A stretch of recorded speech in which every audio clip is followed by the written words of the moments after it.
Assalamualaikum warahmatullahi wabarakatuh. Perkenalkan, nama saya Filbrawan Zafat, T 2019-1151. Baik teman-teman, di sini saya akan menjelaskan mengenai riwayat hidup Imam Al-Ghazali. Nah, kita kan mengenalnya familiar dengan kata Imam Al-Ghazali, tetapi nama aslinya itu Abu Hamid bin Muhammad Al-Ghazali. Dia lahir di kota Tus, di dekat kota Tus, Provinsi Husaran, dan terletak di Republik Islam Irak. Nama Al-Ghazali ini diambil dari kata ghazal, yang artinya menenun benang, karena pekerjaan ayahnya itu menenun benang.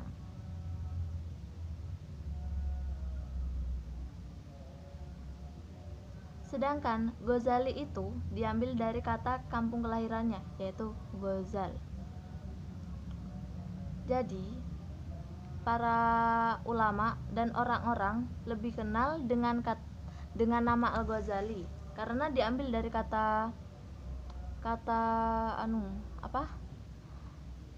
dari pekerjaan ayahnya dan tempat kelahirannya itu. Orang tuanya itu Al-Ghazali lebih gemar mempelajari ilmu tasawuf karena mereka hanya mau makan dari hasil tangannya sendiri, yaitu menenun wol. Orang tuanya itu juga selalu berdoa agar anaknya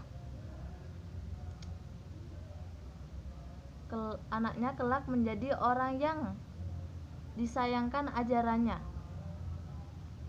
Pada mulanya, Al-Ghazali mengenal tasawuf ketika sebelum ayahnya meninggal. Namun, dalam hal ini ada dua versi, teman-teman. Yang pertama, ayahnya sempat menitipkan Al-Ghazali kepada saudaranya yang bernama Ahmad. Ia adalah seorang sufi dengan bertujuan dengan dididik dan dibimbingnya dengan baik. Yang kedua, sejak kecil, Al-Ghazali dikenal sebagai anak yang senang menuntut ilmu. Jadi dia itu keingintahuannya itu lebih dominan. Kalau ada ini selalu bertanya, kenapa kau gini gitu. Terus di antara guru-gurunya pada waktu itu adalah Manibnu Muhammad Al-Razkiani. Kemudian pada masa mudanya ia belajar di Nishapur juga di Khurasan, yang pada saat itu merupakan salah satu pusat ilmu pengetahuan yang penting di dunia Islam.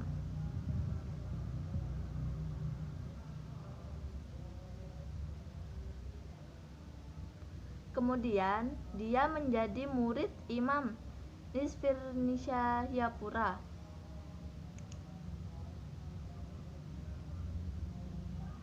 Al-Ghazali di situ belajar mengenai teologi, hukum Islam, filsafat, logika, sufi, dan ilmu-ilmu lainnya. Berdasarkan kecerdasan dan kemauannya yang luar biasa, Al-Ghazali itu diberi julukan, yaitu Bahrul Mughrib, artinya laut yang menenggelamkan. Al-Ghazali kemudian meninggalkan Naisabur setelah Imam Al-Juwaini meninggal. Kemudian ia berkunjung kepada Nizam Al-Amr di kota Muassar. Ia mendapat penghormatan dan penghargaan yang besar, sehingga ia tinggal di kota itu selama 6 tahun. Pada tahun 1090 Masehi, ia diangkat menjadi guru di sebuah Nisfimiyah Baghdad. Ahlaknya kembali ke kota kelahirannya di Tus pada tahun 1105 Masehi. 4 tahun lamanya Al-Ghazali memangku jabatan tersebut. Dia bergelimang ilmu pengetahuan dan kemewahan manusiawi. Dan di masa-masa inilah dia banyak menulis buku-buku ilmiah dan filsafat. Tetapi keadaan yang demikian tidak selamanya mententeramkan hatinya. di dalam hatinya mulai timbul keraguan. Pertanyaan-pertanyaan itu, apakah ini benar saya melakukan ini? Itu teman-teman. Pertanyaan-pertanyaan itu muncul setelah ia berpikir, apakah inilah kehidupan yang dikasihi Allah? Nikah cara hidup yang diridhoi Tuhan dengan mereguk madu dunia sampai ke dasar gelasnya.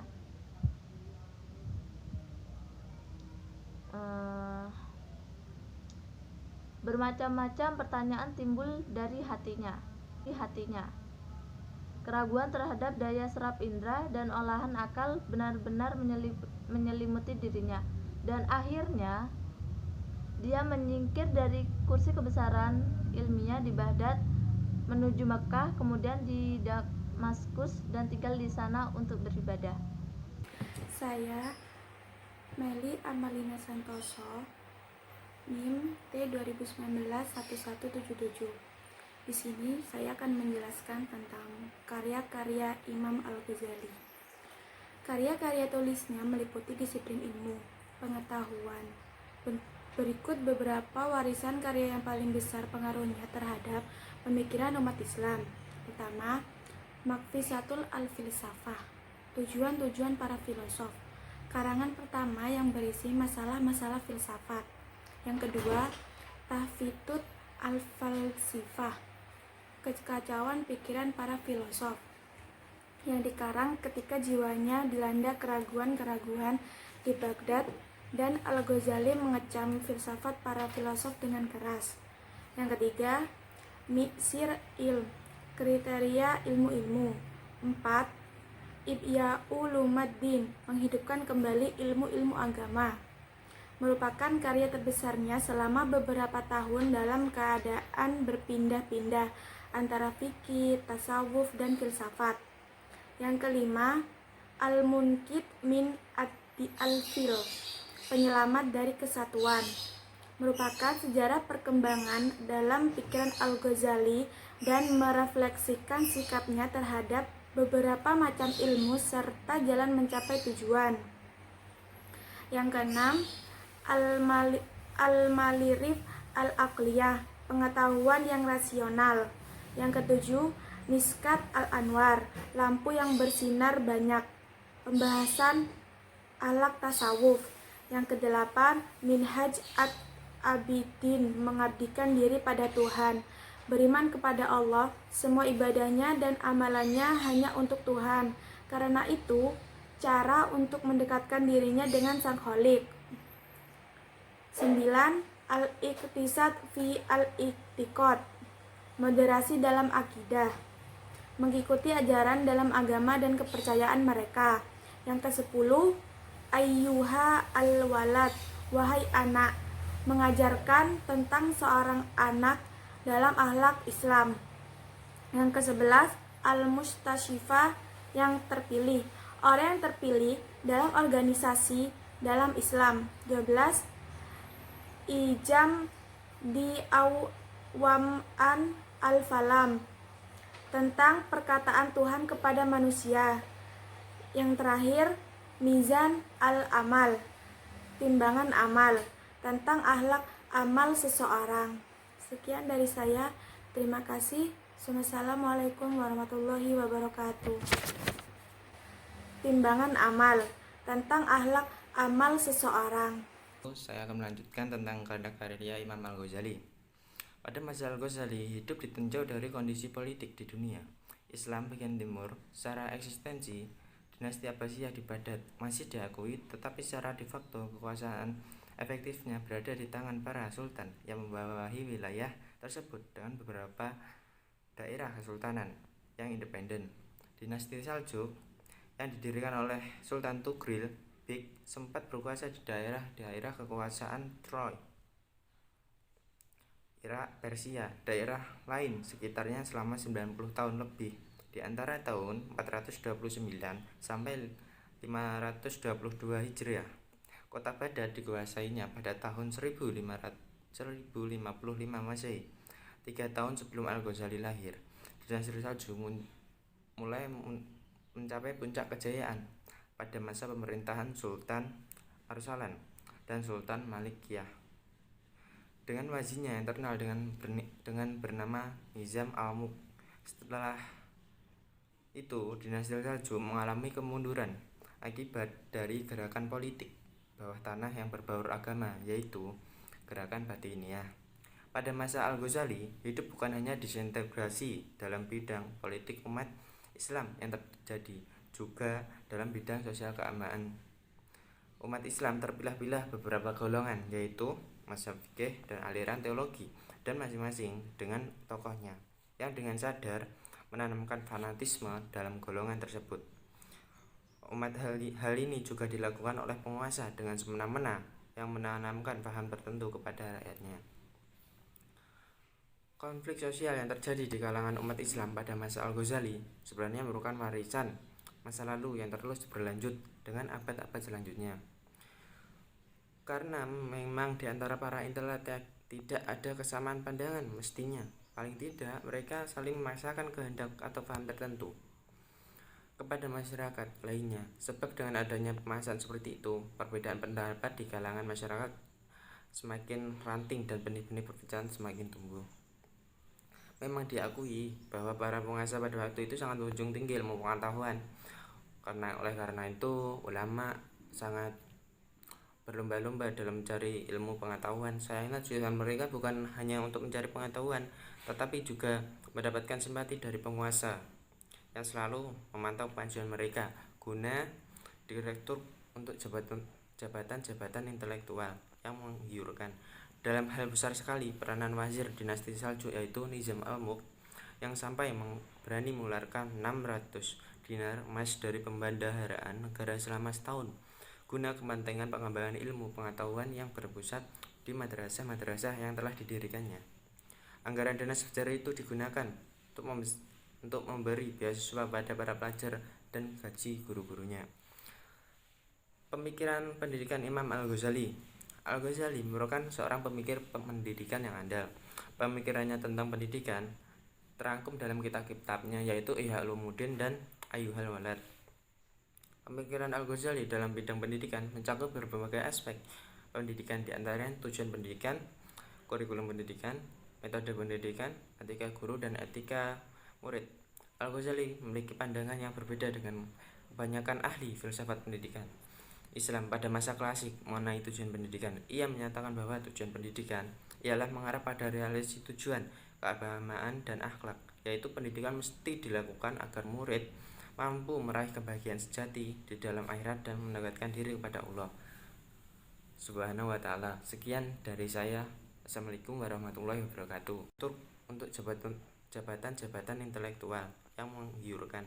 Dalam hal besar sekali peranan wazir dinasti Seljuk, yaitu Nizam al-Mulk, yang sampai berani mengeluarkan 600 dinar emas dari pembendaharaan negara selama setahun guna kepentingan pengembangan ilmu pengetahuan yang berpusat di madrasah-madrasah yang telah didirikannya.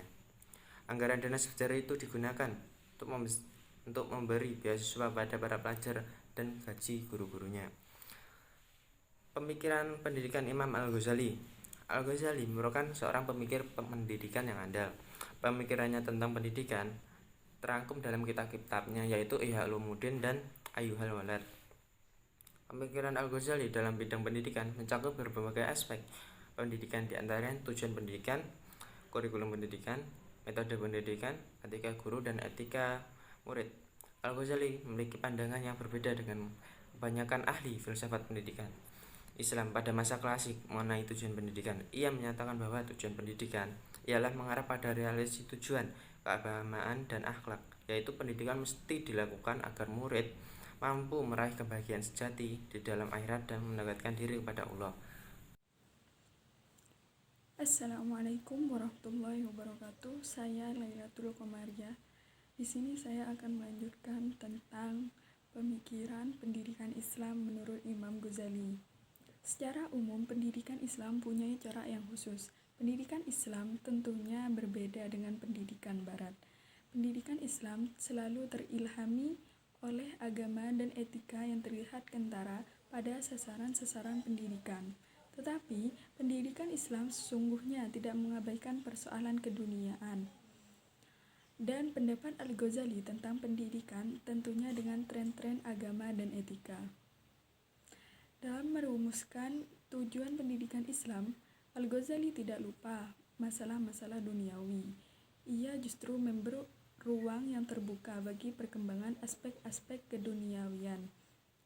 Tetapi dalam pandangannya, mempersiapkan diri untuk persoalan-persoalan dunia itu hanya dimaksudkan sebagai jalan menuju kebahagiaan hidup di alam akhirat yang kekal dan mendekatkan diri kepada Allah.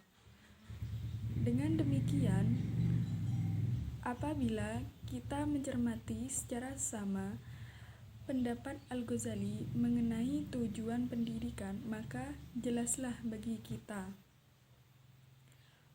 bahwa pemikiran bercorak agamis. Corak inilah yang merupakan ciri spesifik pendidikan Islam yang dirumuskan Al-Ghazali. Selain itu, tampak pula kecenderungan Al-Ghazali pada sisi keruhanian. Oleh sebab itu, jelaslah bagi kita sebagaimana telah penulis singgung di awal. Menurut Al-Ghazali, tujuan pendidikan Islam ialah meraih kebahagiaan dan kesempurnaan di dunia dan akhirat. Tentunya manusia akan segera sampai pada tingkat kesempurnaan itu hanya dengan menguasai sifat keutamaan melalui jalur ilmu pengetahuan. Keutamaan inilah yang akan menjadikan manusia bahagia di dunia dan akhirat. Tujuan lain dari pendidikan menurut Al-Ghazali tak lain ialah untuk menguasai ilmu pengetahuan, sebab ilmu pengetahuan jauh lebih utama daripada harta dan benda. Ilmu pengetahuan lebih penting daripada kekuasaan dan kemegahan duniawi.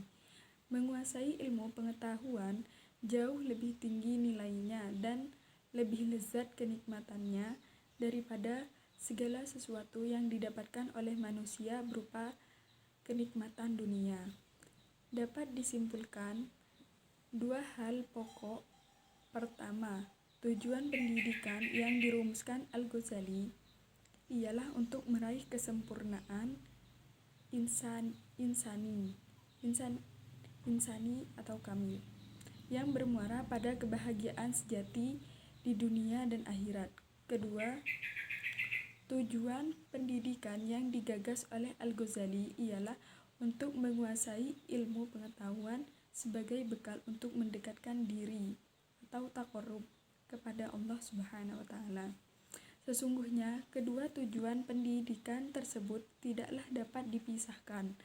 Keduanya ibarat dua sisi mata